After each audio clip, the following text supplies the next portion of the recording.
The world is shaking a bit less in the last week. 40 years ago, during the presidency of Jiminy Cricket Carter, who had about the abilities of discernment of a Pinocchio, despite his intelligence, he had certain principles that governed his thought process, for which,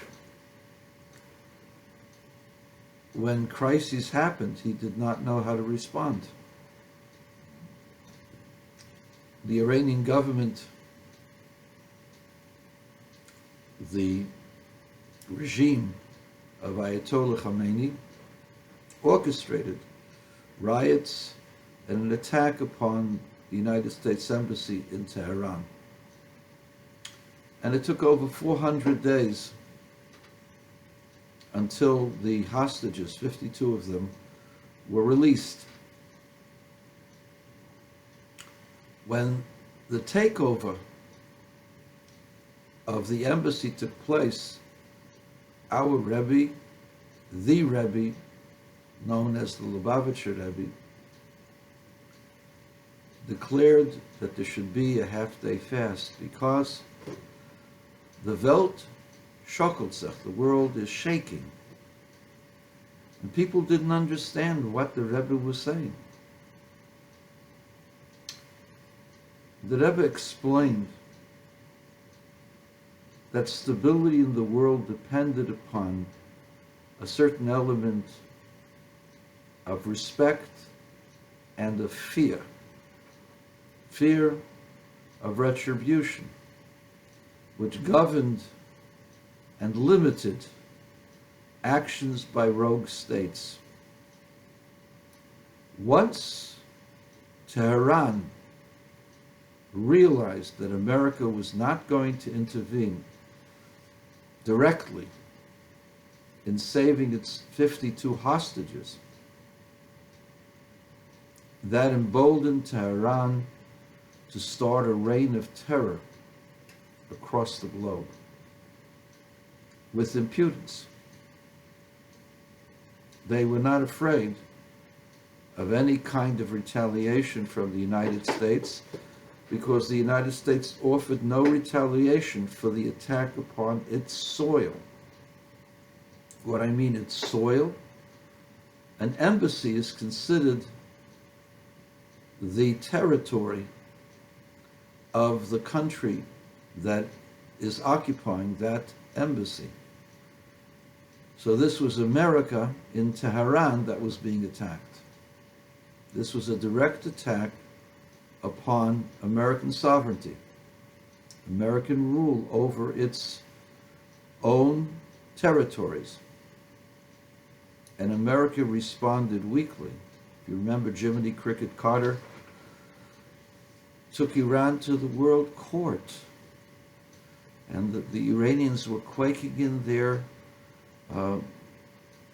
head coverings, in their kaftans.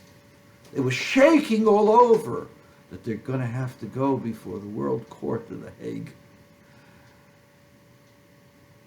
By the time Jiminy Cricket Carter decided that he was going to have a rescue operation, a la the same as in Entebbe, he did so with half a brain, with no real thought as to what the conditions were going to be, hastily put together only because he was in the midst of a presidential campaign, and it failed miserably, horribly.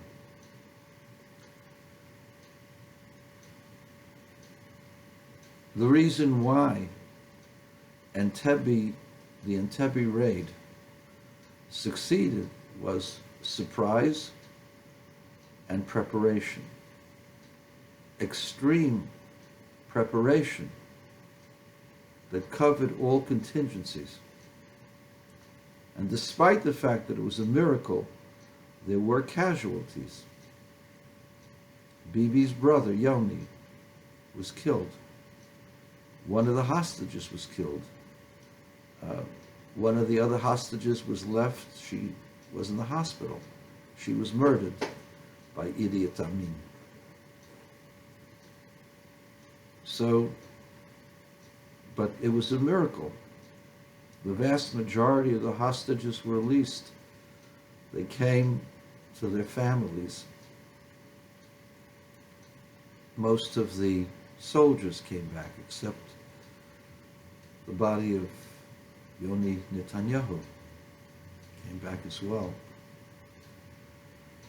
But it was a miracle because Israel pulled off something that was never seen before.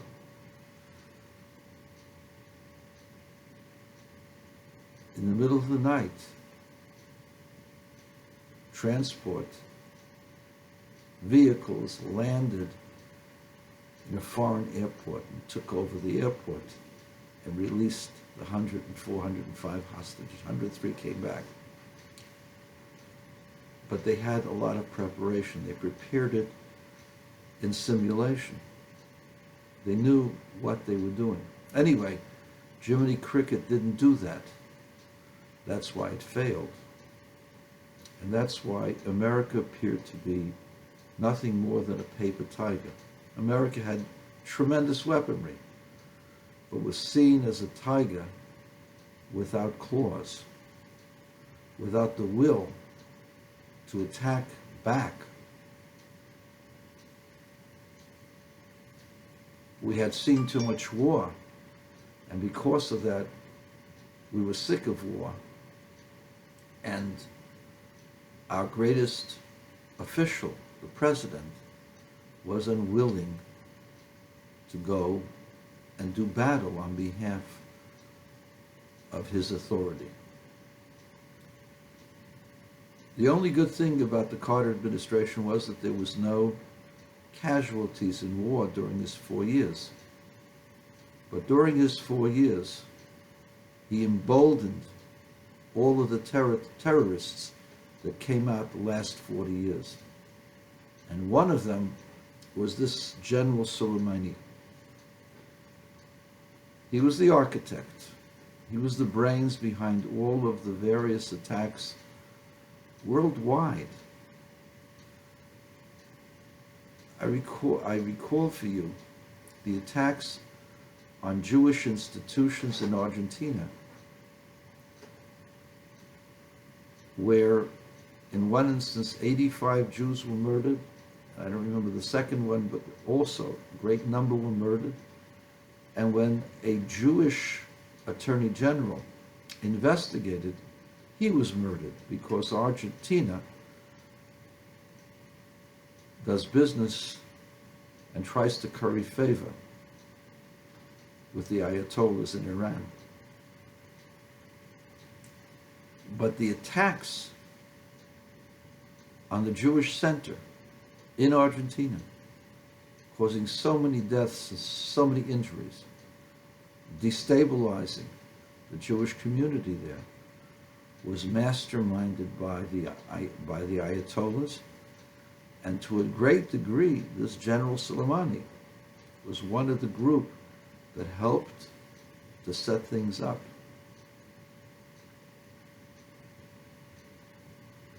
The octopus that is the Shiites, the Shiite radicals of Iran, their tentacles go into many different countries. And they are dangerous, and they are determined to cause havoc and to cause death. And when a person talks in those language in that way, you have to believe them. And you have to hit the bully in the face with a punch that knocks him out or knocks him down, so that he doesn't know whether he should go forward. You just give him a slap in the face or a tap on the wrist, That's just going to embolden him.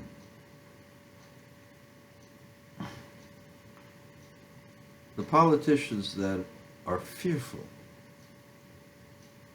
of what the results are going to be are the same people who, when the hostages were taken, suggested we go to the World Court. Same group of people. They're called Democrats. Oh, only hawks wanted to go ahead and do things like assassinations. It's not true. Obama killed Osama bin Laden. Osama bin Laden was an enemy of the country. That same kind of enemy was this General Soleimani. And just because he's an official general doesn't make him any less of a terrorist. Hermann Göring and Himmler and the rest of the great luminaries of the Nazis were all terrorists. The fact that they had positions in the government doesn't make them less of a terrorist. And the same thing is true if somebody had taken out Adolf Hitler. If somebody had taken out Adolf Hitler, they would have done the world a favor. Because when you cut off the inspiration, the one that inspires hatred, the one that actualizes hatred, and makes sure that hatred is on the agenda, when you get rid of that, you're helping everybody. And you shouldn't worry about consequences, because the consequences of leaving Adolf Hitler around, we know what those consequences were. Make no mistake about it. The Iranians desire to kill as many or more than Adolf Hitler. They're also a huge country, similar in size to pre-war Germany. Approximately 65, 70 million people live there. It's a huge country, almost 700,000 square miles. I think it's 671,000 square miles. It's a fabulously wealthy country, tremendous amount of oil, brilliant people. Germans were industrious, had brilliant people, but they had a hater at the head of the government who was determined to kill not just Jews, but anybody whom he deemed as an Untermensch, subhuman. What do you think the Ayatollahs are like? They believe that besides the Jews are pigs, but the monkeys are the Christians. And after they kill the Saturday people, they're going to kill all the Sunday people. And anyone who is saddened by the death of Soleimani in this country either is someone who hopes for the destruction of America or somebody in need of a psychiatrist.